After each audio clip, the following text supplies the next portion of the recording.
Hello, today I'm here at the first Chesapeake Championship. I'm here with team 19434 Redstone. Today we're here to talk about their incredibly fast Spindexer and shooter system, and also their unique wheel drivetrain system, which allows them to switch between two different types of drivetrains. So let's find out more on this behind the bot. This video on fun is brought to you by viewers like you and also in partnership with the following. Spindexer Robotics is inspiring teams to build better robots with their new array of FTC team options. Check out their updated bevel gears and Maverick hex shaft motors, planetary gearbox options, and 6mm hex components and shafts for extreme power transmission. Go to Spindexer.com/robots to learn more and apply for discounts. For over 100 years, Kettering University has offered a better education because from day one, that education has been built on hands-on, co-op learning. Kettering's impressive alumni network includes founders, presidents, CEOs, and frontrunners who have a reputation for transforming industries with their resolute leadership. Apply today at kettering.edu/first. Tell us a bit about how your drivetrain works. So our drivetrain is what I like to call a pseudo six-wheel hexcanum drive.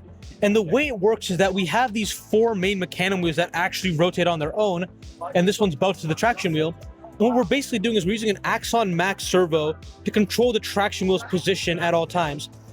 And let's say we want to strafe around, have omnidirectionality, we'll lift the servo upwards, meaning that this traction wheel's not in contact with the ground. We're on four mecanum wheels, and we can strafe, we can move all that. And when we want to drive with a tank drive, this servo will move down and it becomes an ever so slightly drop center, which goes about 2 or 3 millimeters under the mecanum wheels, making sure that most of the robot's weight is on the two traction wheels. In endgame, this linkage deploys down all the way, lifting the front two wheels, back two wheels off the robot, off the ground, meaning that only those two are supporting the robot, getting us a full park in about 9 inches. All right, so you mentioned how you have a tank wheel in between. So how does this help your robot perform and match? And what do you think is its biggest benefit to your robot? In matches, the tank wheel allows us to hold our own ground while shooting. A lot of teams will see on the field, if you hit them on the side or move them while they're scoring, they'll miss, if not one, even all 3 balls. Our traction wheels ground us in place, making it even hard for us to move with our hands. So it makes so that we're able to lock down when shooting and shoot all 3 balls with no worries at all. Also, because we're able to drive around with the traction wheels, we can defend against other teams and let's say make them miss a couple balls, push them out of the way, or even prevent them from pushing us around. And so in the endgame, you said you can park in just 9 inches. So how exactly does that happen? The rule is that the rule is that the part of the robot being supported by the ground must be entirely inside. So when you lift this traction wheel down all the way and put it down, that back wheel loses contact with the ground. Only 1 and 2 have it. That means that our drive base that's being supported is effectively cut in half, giving us that full park in just 9 inches. So how do you go through the process of designing your drivetrain to end up this way? When we were designing our drivetrain in the first place, we knew that we wanted something that could both strafe yet also hold its own in a tank. So we looked around, and the only real option for them to do that was swerve. But in our initial season estimates, we didn't have enough servos to do that. So we thought, what if you had a tank drive, we could just move the traction wheel out of the way and be able to strafe. And that's what we did. The way it's designed is that as part of the drivetrain's belting, this back mecanum wheel is belted to the traction wheel, so it moves along with it. And the entire traction wheel effectively works on linkage. There's a bearing there, and this thing is just a whole wonderful linkage that moves it up and down. All right, so what kind of changes has it gone through to get to this point? The biggest actual change in our thing the entire time was actually only the full park. Previously, we had it so that when this servo was fully down, that would be the deployed position and would lock that way and just hold its ground. But we thought if it deployed just a little bit further down, we could get that full park endgame. So that was the biggest change. The other ones were small changes with tensioning going wrong or making this wheel smoother. because there was a lot of friction in it. And one change that we're hoping to make if we qualify out of the Chesapeake Championship is we want to make our PTO, our traction wheel, to the back wheel, so that right now when we deploy it, the traction wheel has a slightly bigger radius, which gives us a bit of a speed boost when we deploy it. And by PTOing it, we would get an even bigger speed boost and an even bigger torque boost, being able to play better defense and hold our ground even better than we are right now. After you intake an artifact into a robot, how does it go from your transfer into your shooter and then get into the goal? Yeah, sure. So the main part of our robot, this internal system, we like to call it the carousel, and it includes our Spindexer system, powered by 2 Axon Max servos in position mode. We have 3 of these arms here that come off of the center spindle, which allow us to turn the Spindexer extremely quickly. The 2-to-1 gear ratio means that since the axons can rotate 355 degrees, we basically have 7 Spindexer slots which we're able to use.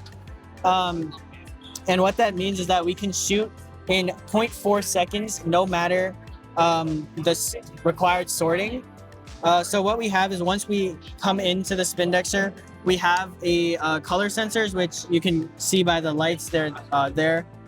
And the color sensors detect the colors of the ball. We're able to sort while we drive to our shooting location, and then we spin the balls over our kicker ramp, which Ram is putting up right now. So we have our kicker ramp here, which once it's elevated, we're able to spin the Spindexer over the ramp into our flywheel. And what that means is we don't have to raise the ramp for each ball, giving us an extremely quick shooting time. To help with this, we have opted for a sunken flywheel, which meant we weren't able to have a turret, but it is what gives us such a fast shooting time. The sunken flywheel means that the balls raise just enough over our ramp when spinning to touch the flywheel and shoot out with the correct velocity. Great, thank you. So this seems like a pretty complicated mechanism. So how have you changed it to get to this point? So could you explain a bit about your design of? Sure. So we've made a lot of changes. A big one was that we found the balls were getting stuck in these arms, so we added this curved end. And we've had to shorten the arms as well, so that we were able to pass over our kicker ramp. One thing we used to have was a double-sided kicker ramp, but after switching to a 2-to-1 gear ratio, we found that we were able to have the balls rotate in one direction, which replacing the ramp with a single-sided ramp gives us that extra speed that can help us be much more competitive on the field. Our flywheel has also gone through a number of iterations where we now use a 3D printed flywheel with 4 weights in it for 600 grams and about 8,000 grams per centimeter squared on our moment of inertia. And yeah, so it's definitely taken a lot to get to this point, but we're pretty happy with the final product. Great, this sounds good. So also, if you had more time, say if you advance in this event, what are some things you might do to prepare for the next competition? Ram, you want to talk about that? So the big one, as Gautam mentioned previously, is the PTO and the drivetrain, where we would have a free spinning gear in this gap that this wheel would deploy into, meaning that in Teleup, it will be powered not just by that motor, but also this one, which will give us the biggest speed boost and traction, letting us maintain control over the field and push around other robots and not be pushed at all. Other than that, we might also incorporate some changes into our hood to make it much smoother, because the other only problem with the robot, or the other big problem with the robot, is potential backspin when the spinner goes out and it hits a hood. So that might be the only other change that we make. So moving on to your intake, can you explain how your intake works? And actually, I see a lot of belts and chains on it. Yeah, so basically we have 4 3D printed plates connected by 3 shafts. We have 2 sets of rollers. The first set of rollers, in combination with our ramp, help funnel the ball and drag it into our second roller, which pushes the ball into the Spindexer. We use 3D printed wheels with grip tape around it to help get good grip to suction the balls in. Yeah, so we found that there were a lot of iterations to get to the intake that you see today, primarily in the style of wheel we have here. So before this type of hard compliant wheel with the cat tongue grip tape around it, we had these vectoring mecanum wheels, and what the hope was that they would funnel into the robot with a strong ramp. However, we found that these 3D printed vector wheels just simply didn't provide enough friction in order for the ball to grip and really make its way into the intake. So we really had to explore options with different types of grip tape, compliant wheels, in order to get to the intake you see today. Good. So after you get it into the intake, how does it move into the Spindexer? Yeah, so once the ball moves into this, the ball moves right into the Spindexer, where we have the color sensor that I talked about before, which we actually use as a distance sensor, which we're able to say, oh, there's a ball in the intake, rotate, and it rotates really quickly, meaning that we can, just like pass-through robot can, we can slam into the balls during auto to pick all three of them up off the spike. Great, thanks. So moving on to your flywheels, what kinds of additions have you made to this flywheel to over time? Sure. So one main addition is that we have added, they're sunk into the wheel, but we've added 4 flywheel weights, 2 Go Builder weights and 2 Tektite weights, which we've increased the inertia of our flywheel, which helps us get that 0.4 second full shooting time for all our balls. And then another big addition comes on the software side, where we use a lookup table and a regression to automatically calculate the exact hood angle and RPM that we want to use based on the robot's current distance from the goal, which we can identify through using the odometry. One big change we want to make is we want to further increase our flywheel's inertia to reduce the slowdown even more, and find out where friction's coming from so we can reduce the slowdown, and incorporate the limelight that we currently only use to scan the obelisk to do the mega tag relocalization so that we can have an even more accurate understanding of where we are. Thank you to Team 19434 Redstone for explaining so much about your robot. It's been great learning all this about your drivetrain and your shooter. And good luck at this event and on the rest of your season.